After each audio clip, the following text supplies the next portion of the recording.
Olá pessoal, eu sou a Mari e eu voltei. No vídeo de hoje eu vou compartilhar com vocês um pouco sobre a minha experiência de leitura deste livro aqui, H.P. Lovecraft, volume 1, que foi lançado pela editora Dark Side Books. Esse livro aqui faz parte da coleção Medo Clássico. Ele é em capa dura, a minha edição ele tem essa capa aqui em tons de preto, cinza e branco. Aqui atrás tem a foto do autor em verniz localizado. A lombado, o corte é verde, tem aqui a fitinha de cetim para ajudar na marcação. Olha essa quarta capa, que coisa mais maravilhosa. É a reprodução dos escritos do autor, tanto datilografado como manuscrito mesmo. O livro tem uma introdução que foi feita pelo Ramon Mapa, que é o tradutor da obra, né, dessa edição aqui. Tem ilustrações do Walter Pax, que é um ilustrador gaúcho. E, gente, que talento! As imagens são muito bem feitas, detalhadas. Eu gostei demais. A cada novo conto tem uma nova ilustração.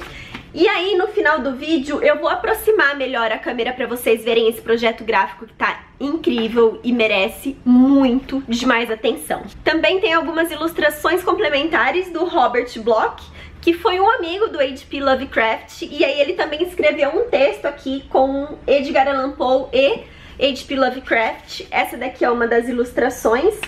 E também tem um facsímile de uma carta escrita do H.P. Lovecraft para ele. O Robert, ele é autor do livro Psicose. E para fechar o livro ainda tem algumas anotações raras que foram encontradas lá na Brown University.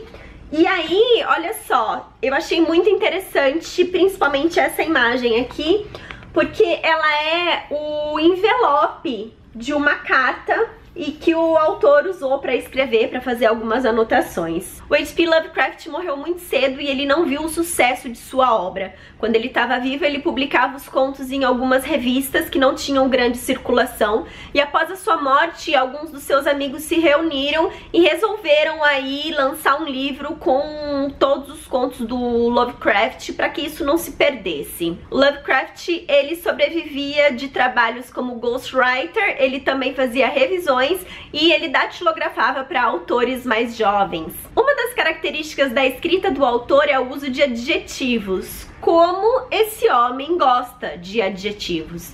Tem 2, 3 adjetivos, um seguido do outro, mas ele acha que ainda cabe mais um ali no meio espremido, ele vai lá e coloca. Outra característica do autor é que suas descrições pouco dizem algo de concreto.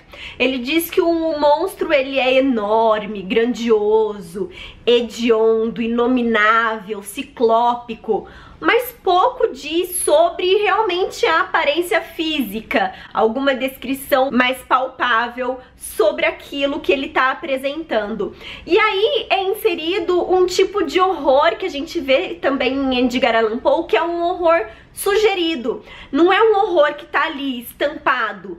Ele fala, ele dá a sugestão e o horror é criado na mente do leitor. Isso é sensacional. Segundo o próprio H.P. Lovecraft, seus contos são baseados na premissa de que o sentimento humano, as leis humanas, eles não são nada, eles são insignificantes perante a dimensão do tamanho do cosmos. Nessa edição existem 9 contos, e uma coisa que eu percebi que eu gostei bastante é que a mitologia do autor é criada conto a conto. Então ele introduz em um conto uma ideia que ele vai desenvolver no outro conto que cita o conto anterior. Eu gostei bastante. Então eu vou falar pra vocês quais são esses 9 contos. O primeiro se chama Dagon e foi um conto que eu achei assim maravilhoso, mind-blowing. Ele tem 10 páginas, 9 páginas, e vai contar a história de um homem que ele tava à deriva ali num barco até que ele chega numa ilha, e essa ilha, ela ressurgiu das profundezas do mar. E ele preferia ter ficado no barco. É uma história... Eu não posso falar muito porque, gente, é muito curtinho.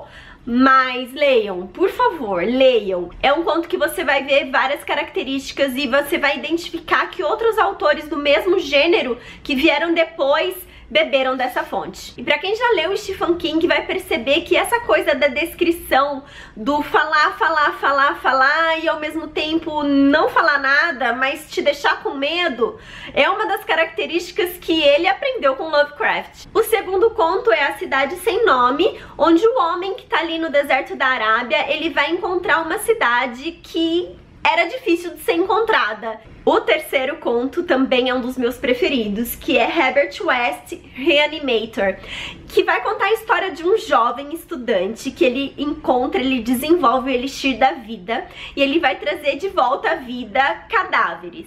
Só que esses cadáveres, eles precisam estar frescos.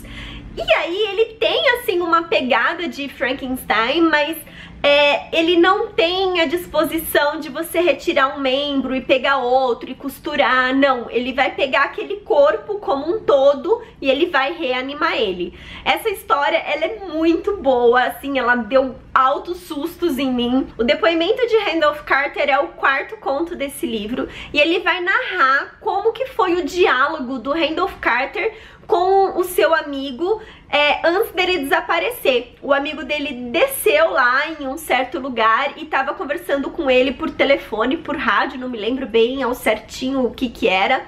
E aí ele meio que desapareceu e o Randolph Carter tá contando ali o que aconteceu. O quinto conto se chama O Cão de Caça e é uma homenagem ao Edgar Allan Poe. Vai contar a história de alguns ladrões que violavam algumas tumbas e eles encontram ali um artefato que era melhor ter deixado onde estava. O sexto conto acho que é um dos mais famosos do autor, que é o chamado de Cthulhu.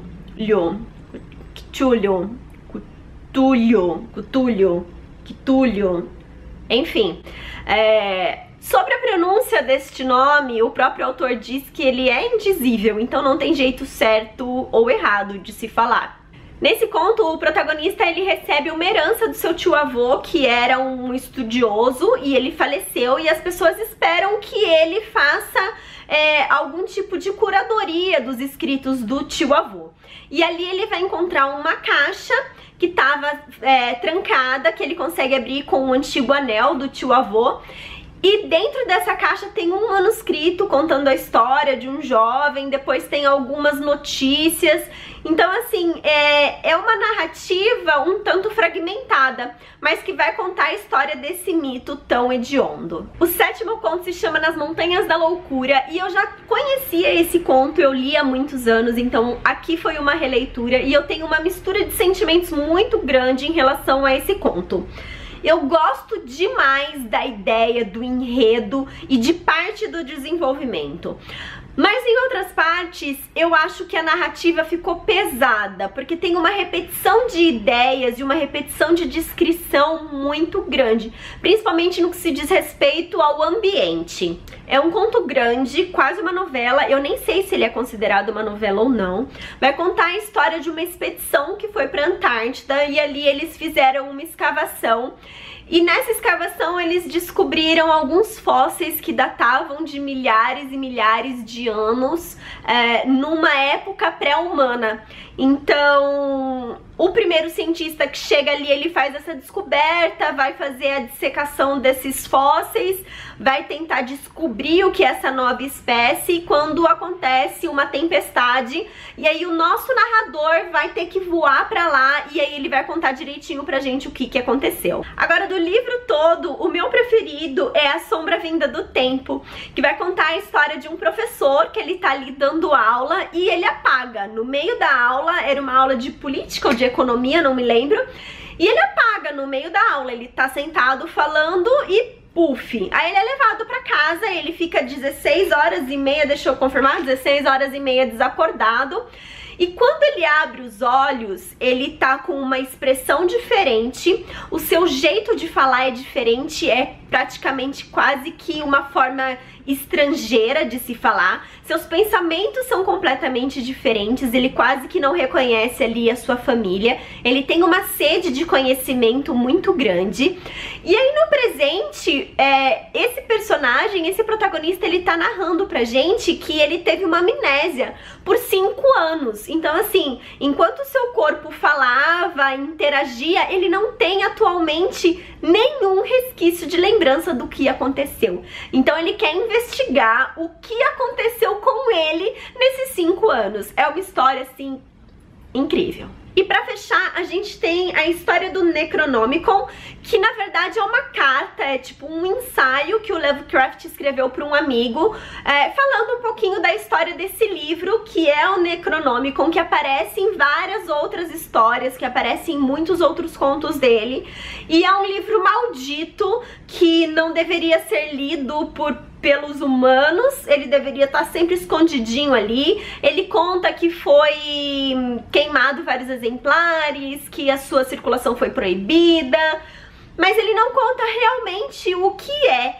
Eu aprendi muito mais sobre o que é o Necronomicon em outros contos do que nesse daqui. Aqui no final tem um texto que se chama Lovecraft e a Cultura Pop, que foi escrita pelo Fernando Ticon e pelo Ramon Mapa, e vai falar um pouquinho do que eu já comentei anteriormente, que a obra do autor vai explorar a insignificância humana diante da imensidão do tempo e espaço, criando entidades que atravessam as esferas da realidade e se manifestam indiferentes em relação à nossa existência, causando todo tipo de calamidade. Esse é o ponto principal da obra do autor, que vai gerar esse horror psicológico e filosófico na gente. E o último texto é Seguindo os Passos de Howard Phillips em Providence, escrito pelo Clemente Pena, que vai falar um pouquinho sobre o Lovecraft e a cidade que ele nasceu, a cidade que ele morou grande parte da sua vida, que é Providence. Agora eu vou aproximar a câmera para vocês darem uma olhada nessa lindeza.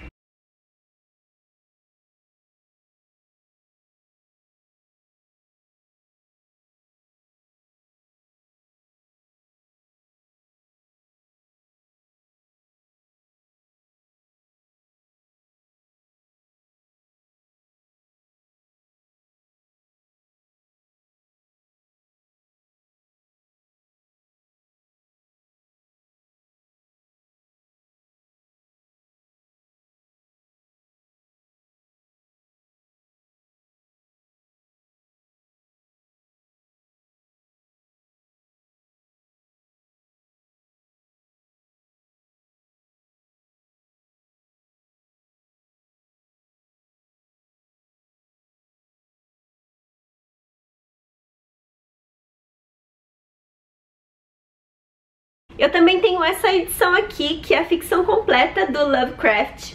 Aqui também tem um texto, na verdade ele fecha, né, o livro com esse texto, que é o horror sobrenatural na literatura. Eu ainda não consegui ler, mas tá marcado aqui pra eu ler. E aí eu vou comentando com vocês lá no meu stories do Instagram, se você não me segue, segue lá, o que eu tô achando. Eu não me lembro quem, me desculpa, mas no Instagram me perguntaram sobre a tradução dessa edição. Então eu peguei alguns trechos do original em inglês e da tradução em português, e eu devo dizer que eu gostei bastante da tradução, sim, eu não tenho nada a reclamar. Bom, pessoal, foi isso, espero que vocês tenham gostado do vídeo. Deixem seus comentários aqui embaixo pra gente conversar um pouquinho. Se você gostou do vídeo, não esquece de dar o joinha, compartilha ele nas suas redes sociais pra ajudar a divulgar o canal. Se você é novo por aqui, seja bem-vindo, inscreva-se e ative o sininho pra receber as notificações. Até o próximo vídeo, tchau, tchau!